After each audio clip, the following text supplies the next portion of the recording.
Salut à tous et bienvenue dans ce nouvel épisode de débat entre motards. J'ai le plaisir d'accueillir beaucoup de monde aujourd'hui. C'est un épisode un petit peu spécial, je vais vous expliquer juste après pourquoi. Donc j'ai le plaisir d'accueillir Calimé, juste ici, qui vous fait un petit V, ainsi que Despi, que vous connaissez bien entendu, un habitué. Un autre habitué, toujours un grand plaisir de l'avoir, c'est Lunaris. Je vous invite d'ailleurs à aller voir les chaînes de Despi et de Lunaris dans la description, ce sont deux youtubeurs que j'adore, mais aussi Victor, un motard qui apprécie nos débats, qui vous fait signe de la main, et Mandy. Alors, pourquoi est-ce que j'ai fini par Mandy? Eh bien, tout simplement parce que Mandy, aujourd'hui, va avoir un rôle particulier. Il va être le présentateur de ce débat. Alors, pourquoi? Eh bien, tout simplement parce que c'est mon ami, et que je caresse l'idée de peut-être après lui donner l'occasion d'organiser ses propres débats, afin qu'il y en ait de plus en plus, augmenter un peu la fréquence, et parce qu'il y a encore énormément de thèmes à aborder. Donc, comme promis, Mandy, je te laisse la parole. Salut Mandy. Salut à toutes et à tous, et aujourd'hui, le débat portera sur l'entretien moto et la mécanique moto en général, avec comme première question, est-ce qu'un vrai motard ou une vraie motarde doit-il forcément avoir des notions en mécanique et faire ses entretiens lui-même, oui ou non? Première question à Despi. Direct. Alors, c'est un petit peu réducteur comme question. Moi, ce que je vais dire en priorité, et après on développera ça ensemble, c'est qu'être un motard, c'est surtout avoir un comportement de motard et avoir un esprit motard. Voilà, ça pour moi c'est la base. Et effectivement, peut-être quand même quelques notions de mécanique. Tout dépend de la moto qu'il a aussi, et tout dépend évidemment de ses capacités et puis de son envie à le faire. Je crois quand même que quelqu'un qui a envie d'avoir une moto en très bon état va souvent vouloir toucher un peu sa moto. Après, il y aura des limites, donc à nous de déterminer à quel degré on considère qu'on peut y arriver ou pas, quoi. Justement, en parlant de degrés, est-ce que toi, Lunaris, tu fais tes entretiens toi-même et jusqu'où tu te permets d'aller sur ta moto? Oui, alors après ceux qui suivent ma chaîne ont pu voir que je fais quelques bricoles, mais après je connais mes limites et en fait je pense pas qu'en mécanique il y ait vraiment des notions ultra compliquées. Moi ce qui me limite la plupart du temps c'est le matériel. Si je tombe sur quelque chose où je sais que de toute façon je vais commencer à démonter un truc et j'arriverai jamais à finir parce que j'ai pas le matériel, je me lance pas et je vais tout de suite essayer de trouver soit quelqu'un qui a les outils pour me les prêter, soit aller directement voir un garage. Justement, en parlant de garage, Calimé, ici, lui, est mécano de formation et il est mécano tout court, aussi bien sur auto que sur moto. Est-ce que, selon toi, Calimé, la profession est-elle en déclin ou est-ce que, justement, elle connaît un regain en termes de mécanique et d'entretien moto? Elle est en déclin dans un certain sens, oui. Les gens n'ont peu marre des agences, un peu marre de se faire surfacturer pour des simples vidanges, etc. Oui, il y a un réel déclin. La plupart des clients, je dirais la plupart de mes clients sont à la recherche de ce qu'on appelle un petit gris, un petit mécanicien, tu sais, qui touche un petit peu à tout, qui est un petit peu capable de bricoler aussi, mais même la tondeuse, hein, tu sais, moi il m'est arrivé à plus d'une reprise d'avoir des gens qui me disaient en même temps tu veux pas regarder ma tondeuse, c'est con à dire, mais ça fait aussi partie de l'esprit de la mécanique, à mon sens. Voilà. Alors est-ce qu'être un vrai motard, doit-on absolument être aussi mécanicien? Je ne crois pas. C'est pas parce qu'on achète une maison qu'on est obligé d'être maçon. On peut aussi déléguer, on peut aussi ne pas avoir les connaissances, voilà, simplement. D'accord. Et toi, Victor, est-ce que tu fais ton entretien toi-même ou est-ce que tu le délègues à un concessionnaire? Est-ce que tu as un garagiste en particulier? Oui, j'aime bien faire les maintenances simples parce que je n'ai pas de connaissances très importantes dans la mécanique. Mais pour moi, avoir une connaissance de la mécanique ne peut pas s'opposer à notre sécurité sur la route. Ça ne peut être qu'une porte pour s'aider, pour avoir de bons réflexes sur la route, pour bien anticiper, si on sait comment fonctionne notre véhicule et avoir des notions mécaniques de base, je ne pense que ça ne peut être que bénéfique. Donc oui, je m'efforce dès que je peux faire des opérations simples. Oui, je suis le premier à le faire. Mais dès qu'on commence à faire des opérations assez lourdes qui touchent les organes de sécurité, là je m'éclipse. Je laisse la main à un professionnel. Justement, toi, Despi, par exemple, qu'est-ce que tu considères comme une opération de main courante ou une opération qui nécessite vraiment un garagiste, vraiment quelque chose sur lequel tu ne te sens pas en confiance? Ouais, c'est intéressant ce que tu dis parce que c'est effectivement, il y a bien des degrés en fonction de nos compétences, en fonction de nos connaissances. Moi, je sais faire une vidange, je sais faire des plaquettes, je sais faire, qu'est-ce que je sais faire des bougies, voilà. Après, ça dépend parce que des fois, c'est vraiment compliqué. Par contre, une distribution, j'y touche pas, quoi. C'est hors de question. J'ai trop peur de faire des conneries. Même une fois, j'ai changé mon tendeur de distri moi-même sur un Hornet et j'ai appris qu'en fait, j'aurais pu tout foutre en l'air parce qu'il fallait plus ou moins caler la distri, enfin, je sais pas quoi. Et ça a marché. J'ai eu une chatte pas possible. Enfin, voilà, j'ai pris un risque. Donc, voilà, il faut être. Je crois que le plus important, c'est être capable de savoir ce qu'on sait faire et pas faire, et justement limiter le champ d'action et se dire là, à un moment donné, il ne faut pas que j'y touche. Le plus important restera quoi? D'être bienveillant par rapport à sa bécane, d'avoir envie de vérifier son état tout le temps, parce que c'est ça finalement être motard. Après, si on y arrive à la réparer, c'est bien, ou à l'entretenir, c'est bien. Si on n'y arrive pas, on délègue. Et c'est ça le plus important. D'accord. Bah, vous voyez quoi? Moi, j'ai ma moto depuis un an où je suis tout jeune motard et moi, j'ai fonctionné un petit peu différemment. Je m'explique. Moi, ce que j'aime chez ma moto, c'est ce qu'elle est et j'aimerais aussi comprendre comment qu'elle marche. Donc, jusqu'ici, je me suis lancé moi-même dans les entretiens courants alors que je ne connaissais absolument rien. C'est-à-dire que quand j'ai reçu ma moto, je ne pouvais pas vous pointer du doigt le carter d'embrayage. Je ne pouvais pas vous pointer du doigt aussi le hublot à travers lequel on fait son niveau d'huile. Donc j'ai vraiment appris tout seul. Et ça comporte son lot de risques, mais aujourd'hui, voilà, je sais faire ma vidange moi-même, je sais faire le vidange de liquide de refroidissement moi-même. Et tout ça, grâce à quoi? Pour vous simplifier un petit peu les choses, et ben grâce au tuto internet. Et alors, vu qu'ici, on a un mécano qui est assez compétent, j'aimerais bien justement que toi, Calimé, tu me donnes un petit peu ton ressenti sur ces tutos, parce que selon moi, il y a un petit peu tout et n'importe quoi dessus. Alors oui, tu fais bien de pointer du doigt ce problème. Parce que la plupart des gens ne sont pas mécaniciens. La mécanique, ce sont plusieurs années d'études, ce sont des formations d'entreprise. Moi, j'ai vu des gens arriver au garage dans des catastrophes pas possibles parce qu'on avait suivi des tutos sur Internet. Tutos sur Internet qui avaient été faits par des professionnels, tu vois. Donc, ça veut dire que le gars qui est professionnel propose un tuto et à la fin, le gars qui est plus ou moins bricoleur va commettre un tas d'erreurs derrière. Si maintenant c'est un amateur qui fait ce tuto, imaginons les dégâts qu'il va pouvoir y avoir derrière. Tu vois où je veux en venir? Oui. Donc ça peut être catastrophique, ça peut être mortel. Des fois, la vie est au bout du tournevis, simplement sur un petit réglage. À savoir que, je ne sais pas, un mètre cylindre de frais, c'est quelques grammes, mais ta vie repose sur ces quelques grammes. Donc, il faut absolument, si on ne sait pas, on ne touche pas. Il faut apprendre, il faut demander les conseils, soit d'un vrai mécanicien, soit d'un amateur averti. Ce n'est pas du hasard, la mécanique n'est jamais du hasard. D'accord. Et ben, en parlant justement de hasard, certains diront qu'il n'y a pas de hasard pour la simple et bonne raison que dans ton carnet d'entretien, tu as justement des dates, enfin, du moins des kilométrages à respecter avec certaines opérations à respecter. Par exemple, la fameuse règle du 1000, du 10 000, du 20 000. Est-ce que toi, par exemple, Lunaris, même si tu fais les choses toi-même, est-ce qu'à partir de 10 000, à partir de 20 000, tu vas quand même faire un check auprès d'un professionnel pour vraiment demander s'il n'y a pas quelque chose que toi, tu n'aurais pas vu? Oui, oui. Alors après, maintenant, je roule plus tant que ça en moto, mais le problème, en fait, avec ces intervalles d'entretien, comme le disait tout à l'heure Calimé, c'est que moi, à la base, j'étais pas moniteur quand j'ai eu mon permis, tout ça. J'y connaissais strictement rien en mécanique. Mais quand je dis rien, c'est rien, quoi. Même regarder le niveau d'huile, c'était trop, quoi. Et je me suis fait avoir, mais pendant des années, à lâcher de la thune.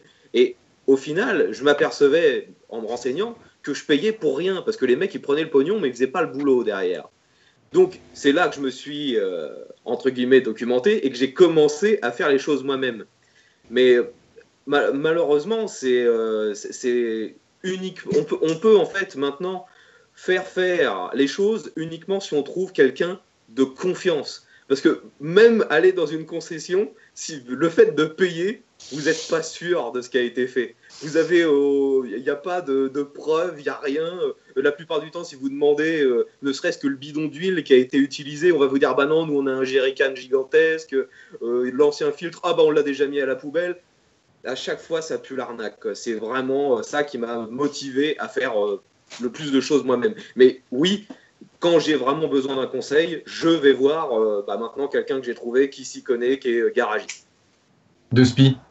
Alors, je vais encore une fois de plus rebondir sur le Lunaris. J'adore rebondir sur le bidon du Lunaris. Ouais, non. Alors après, voilà, c'est intéressant ce que le Lunaris, mais il ne faut pas généraliser. Et en même temps, ça existe. Moi, j'ai un cas super concret. J'avais un pote qui voulait faire nettoyer sa rampe de carburateur, donc ses 4 carbus.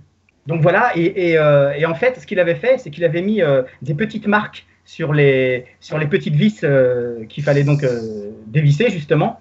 Et il s'est rendu compte que rien n'a été touché. Et il a appris aussi par d'autres personnes que souvent, au lieu de tout nettoyer, ils mettent du nettoie-carbu de bagnole dans le réservoir. Et ça coûte 10 balles et ça fait son effet. Et après, il est facturé 250 balles, par exemple. Donc ça, c'est un exemple concret qui a déjà existé. Alors après, évidemment, il y a aussi la compétence des mecs. Souvent, non, pas souvent, mais il existe des mecs qui sont dans la marque, ils travaillent pour la marque, et je les trouve vraiment limités par rapport justement à un petit mécano qui fait multimarque et qui lui, limite, connaît 1000 fois mieux leur travail qu'eux, quoi. C'est pas très rassurant non plus. Franchement, c'est pas très rassurant. D'accord. Et toi, Victor, justement, toi, est-ce que tu as un mécano en particulier? Est-ce que tu vas chez le concessionnaire de la marque de ta moto, ou est-ce que tu le fais tu le sous-traites à un de tes amis, ou est-ce que tu le fais toi-même? Récemment, j'ai eu un bruit qui est apparu sur ma moto, un bruit assez inquiétant. Je suis allé chez le concessionnaire, il m'a dit qu'il fallait démonter les carbus, il fallait faire des grosses opérations et que j'allais débourser un gros chèque. Et je suis allé chez un mécano qui était réputé dans le coin pour les vieilles motos, puisque j'en ai une assez ancienne. Et il a directement localisé la panne, il savait exactement ce qu'il fallait faire. Après, il a été beaucoup plus tolérant sur le financement des réparations. Enfin, il était beaucoup plus vendeur, enfin beaucoup plus sympathique que le concessionnaire. Voilà, j'aurais pu me faire entuber très rapidement. Donc, à présent, quand j'ai des grosses réparations, je vais chez ce mécanicien par expérience. Le concessionnaire, du peu que j'ai pu observer, ce n'était que de mauvaises expériences. Voilà. D'accord, ok. Et donc toi, Kalimé, par exemple, est-ce que tu vois vraiment une différence en termes de conséquences entre les opérations de main courante, donc vraiment l'entretien, et les modifications techniques? Ah oui. Alors là, c'est tout un débat. Il faudrait pratiquement ouvrir un débat uniquement là-dessus, quoi. Les modifications techniques. Alors, qu'est-ce qu'on veut faire? Soit on veut faire du stunt et on modifie sa bécane pour faire du stunt. Ok, ça c'est normal, on est sportif, on veut faire ce qu'on veut. Maintenant, vouloir absolument avoir un super freinage pour faire quand on roule au quotidien, comme nous sommes là tous, voilà, etc. Si tu vas, par exemple, toi sur ta MT, tu voudrais mettre des doubles étriers, des 6 pistons, etc. Ça n'a aucun sens. Tu vas à l'encontre de ce que ta moto a été conçue. Wow. Donc, voilà. Donc, ce qui va se passer, c'est qu'un jour, tu vas arriver à un freinage d'urgence, tu vas être dans le stress, et qu'est-ce qui va se passer? Tu vas faire un stoppie, tu vas décoller, tu vas te casser la gueule. Or, que si tu avais le freinage d'origine, tu aurais beaucoup plus de souplesse. Avoir un freinage d'origine ne veut pas spécialement dire avoir un mauvais freinage. Il veut dire avoir un freinage adapté pour sa bécane. C'est tout à fait différent. Mais justement, est-ce que dans ce genre de moment, on va prendre mon exemple, la MT-07, elle est réputée pour ça, et je le confirme. Le freinage est assez spongieux à l'avant, il est amplifié par les suspensions relativement merdiques, et le frein arrière, c'est comme s'il n'y en avait pas. Est-ce qu'à ce moment-là, est-ce qu'il faut voir quelqu'un en particulier, un spécialiste, un préparateur, pour changer certains organes du freinage? Tu dois te remettre à ta propre expérience. Est-ce que en cas de freinage d'urgence, est-ce qu'il t'arrive de bloquer ta roue arrière? Si oui, ça veut dire que ton freinage est suffisant. Ne va pas voir sur Internet ou sur les forums ce que disent les gens ou selon leurs impressions. On n'est pas en train de rouler en plein racing ou etc. Tu vois ce que je veux dire? Si tu trouves que tu arrives à bloquer ta roue arrière, c'est que déjà ton freinage est suffisant. D'accord, mais peut-être que voilà. Maintenant, tu veux améliorer, ok, mais si tu améliores, tu vas augmenter ses capacités de freinage, ses capacités de friction. Donc ça veut dire que ta roue arrière va bloquer beaucoup plus vite. En cas de stress, en cas de freinage d'urgence, tu vas bloquer tes roues. Et tu sais parfaitement ce que veut dire bloquer les roues. Mais peut-être que certaines motards ne voient pas forcément la différence entre une opération de main courante, comme, je ne sais pas, par exemple, changer une ligne d'échappement qui ne change pas drastiquement les caractéristiques de la moto, et par exemple, changer le freinage. Est-ce que toi, par exemple, de Spi, tu arrives vraiment à faire la différence entre ce genre de modification? C'est pareil, j'y arrive jusqu'à un certain degré. C'est comme tout. Là, tu dis changer sa ligne d'échappement. Et ben, sur certaines motos, il faut faire une synchro des carburateurs. Toutes les motos. Voilà, parce que du coup, c'est pas bon non plus. C'est pas le même réglage, tu vois. Moi, effectivement, je m'aventurerai pas dans des modifications trop complexes comme vous venez de parler là. Je n'oserais pas. J'estime que si mon freinage est suffisant, j'imagine que si la qualité de mon huile est suffisante, je ne vais pas changer d'huile autre que celle qui est préconisée par le constructeur, même si des fois il peut y avoir des histoires un petit peu de lobby là-dedans derrière. Mais enfin bon, bref, la 1040, toutes les motos peuvent en prendre, donc je fous de la 1040. Je ne vais pas m'emmerder avec la 1050, la 1060. Les mecs, ils se prennent la tête des fois, un truc de malade sur le degré d'huile pour changer quoi, finalement pas grand-chose. Bon bref, après ouais. Donc voilà. Après, moi, ce qui me dérange foncièrement dans toute cette histoire-là, c'est justement le carnet d'entretien. Quand on te sort, en tout cas, les caractéristiques à préconiser, quoi, les préconisations de changement. Une chaîne de distri, par exemple, avec un certain modèle, on va te dire il faut impérativement la changer à 60 000, alors qu'en fait, il y a plein de mecs, mais des pleins, quoi, qui ont 100 000 avec la bécane, elle ne bouge pas d'un millimètre, il ne se passe rien. Des fois, même le tendeur de distri n'a même pas été changé. Et moi, ce qui me dérange, c'est qu'on va, de façon sécuritaire, culpabiliser le client parce que on va lui dire, mais attendez, si vous dépassez 60 000, vous avez des grands risques que la pièce à casse et tout le bordel, quoi. Moi, c'est ça qui me dérange un petit peu parce qu'on est un peu perdu. Est-ce que c'est vrai? Il y a le concessionnaire qui en rajoute un peu, le constructeur, qu'est-ce qu'il fait aussi là-dedans? Et puis nous, comment on fait pour s'y retrouver sur la réalité, sur la véracité de la longévité d'une pièce ou pas? Ça, je trouve que c'est important parce qu'on se fait bien baiser la gueule aussi financièrement. Ah oui, mais justement, est-ce que autour de cela, il ne manquerait pas un petit peu d'informations? Moi, ce que j'ai regretté pendant que j'ai passé mon permis, et je pense que beaucoup de gens vont le regretter, c'est qu'on ne nous apprend pas justement on nous inculque pas certaines notions que je trouve essentielles en mécanique. Alors justement, toi, Lunaris, vu que toi, tu es formateur sur Moto-École, est-ce que tu penses que ce qu'on inculque aux jeunes est suffisant ou est-ce que ça mériterait d'être approfondi? Alors, juste pour que je puisse répondre plus facilement, tu disais qu'il y avait des notions qui, pour toi, te semblaient nécessaires. De quelles notions tu parles? Eh bien, par exemple, un exemple très très simple. Quand on contrôle le niveau d'huile moteur par un hublot ou par un témoin, mais que derrière ça, on ne nous montre pas justement à quel point c'est une opération facile de faire sa vidange. Oui, après, oui, on pourrait très bien apprendre à faire une vidange, on pourrait apprendre aux gens, je sais pas, à tout faire. Mais est-ce qu'on a réellement besoin de savoir faire une vidange pour avoir le permis? Je suis pas convaincu. Hein. Non, c'est vrai.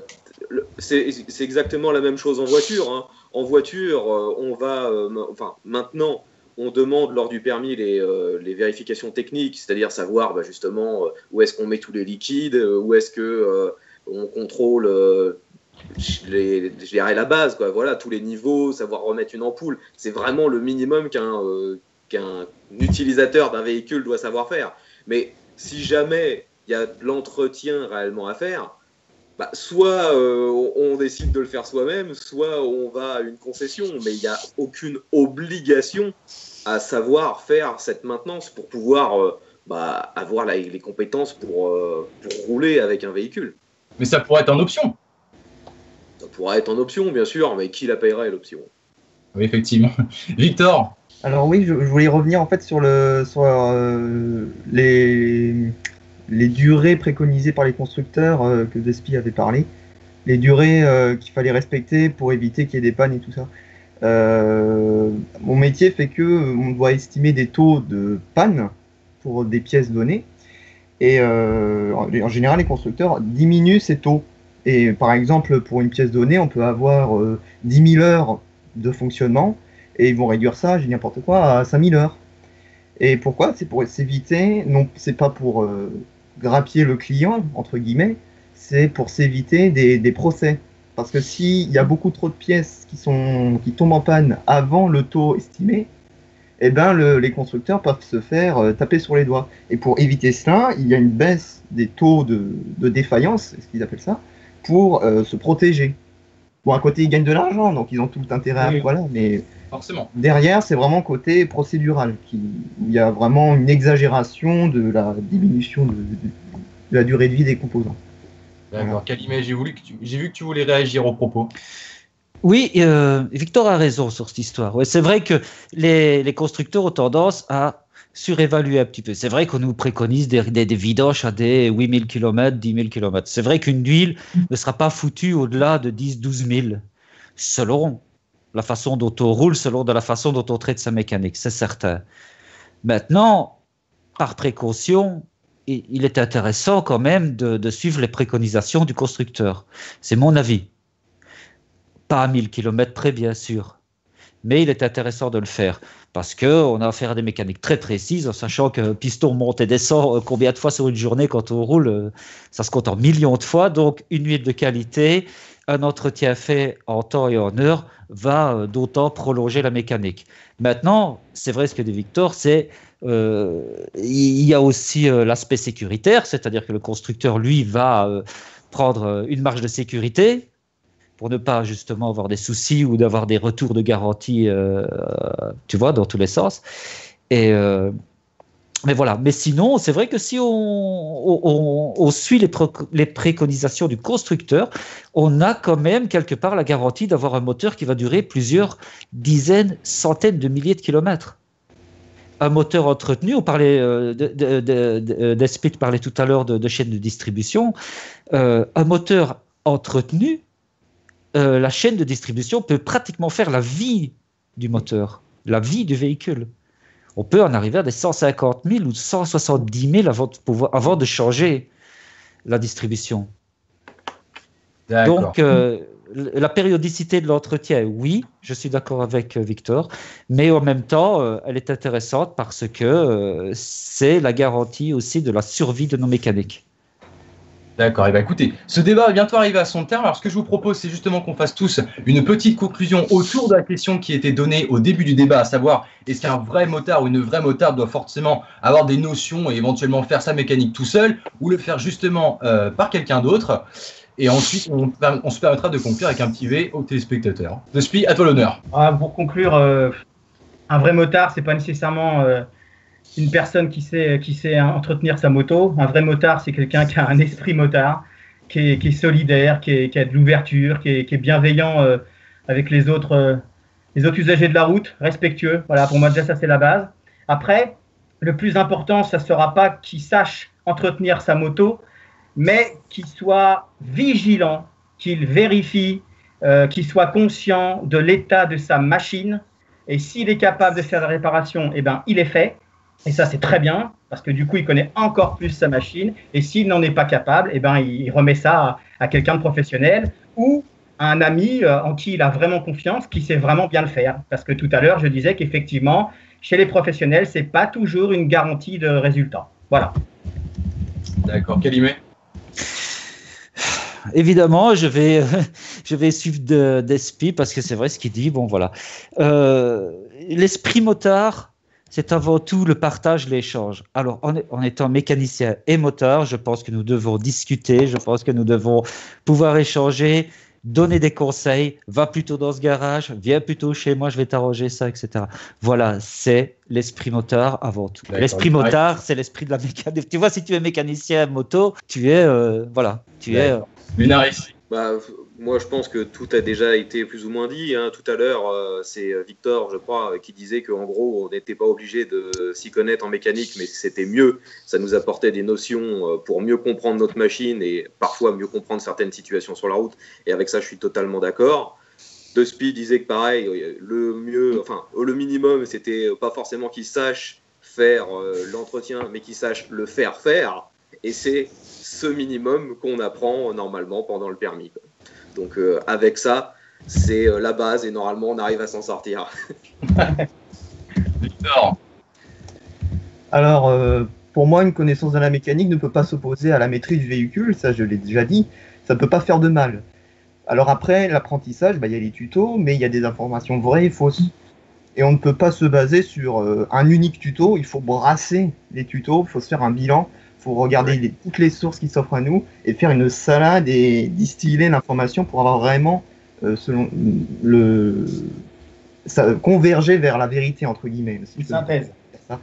Et du coup, je voudrais également dire que tout organe de la moto, quel qu'il soit, peut être associé de près ou de loin à la sécurité.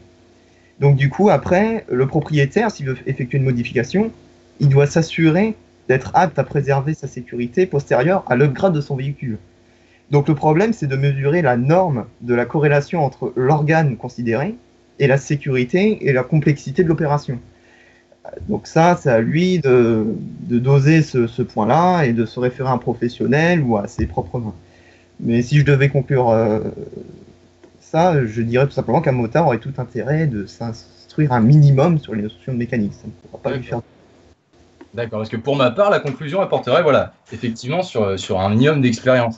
Moi, par exemple, je réponds non à la question parce que si on a l'esprit motard, on peut tout à fait ne pas s'y connaître en mécanique. Maintenant, le vrai motard, comme on l'entendrait, il est passionné aussi de la mécanique de sa moto. Et moi, c'est pour ça aussi que je décide de faire les choses moi-même. Le problème étant, c'est que je suis nouveau, je n'ai pas beaucoup d'expérience, je manque de bouteilles contrairement à certains. Et c'est justement là que l'esprit motard, comme l'a fait comprendre Calimet tout à l'heure, arrive dans le jeu. C'est-à-dire que c'est là que on s'entraîne entre nous. Il peut y avoir des tutos, il peut y avoir aussi de bons garagistes, des garagistes un petit peu moins pro, un petit peu moins attirés par l'éthique du métier, en fait, si vous voulez. Voilà. Moi, ce que je pense vraiment, c'est que il faut une base, il faut effectivement savoir où est-ce qu'on va et être conscient qu'on touche aux parties vitales de la moto et aussi qu'on peut très bien aussi faire des bêtises si on touche à sa moto. Voilà. De Spi ?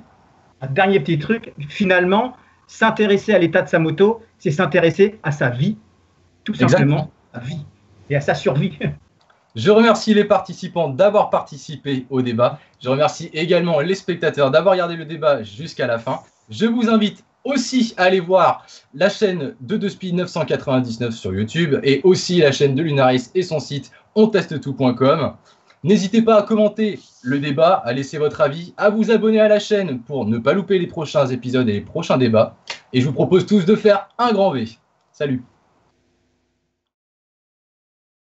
Ce qu'a fait Mendy est excellent aujourd'hui. Et franchement, j'étais agréablement surpris, quoi. Ah, merci. Honnêtement. Non, mais ne me dis pas merci, je le pense.